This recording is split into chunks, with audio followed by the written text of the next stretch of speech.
അവനൊരു ഫൈറ്റ് നടത്തുന്നുണ്ട്. ഒരു കളി ഫൈറ്റ്.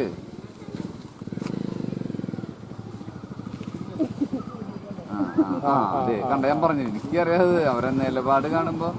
ഇതേ കണ്ട, അയ്യോ ഇവളെന്താ അവിടെ കയറി നിന്നിട്ട് മുട്ടല്ലേ മുട്ടിയെ പോയി. തുമ്പിനീളം കണ്ടോ? ദേഹത്ത് മുട്ടല്ലേ? ദേഹത്ത് മുട്ടിക്കഴിഞ്ഞാൽ തുമ്പിനീളം ഭയങ്കര തുമ്പിനീളാണെങ്കിൽ. അയ്യോ എടാ ഇങ്ങോട്ട് തിരിഞ്ഞിട്ട് ഇതാക്കടാ.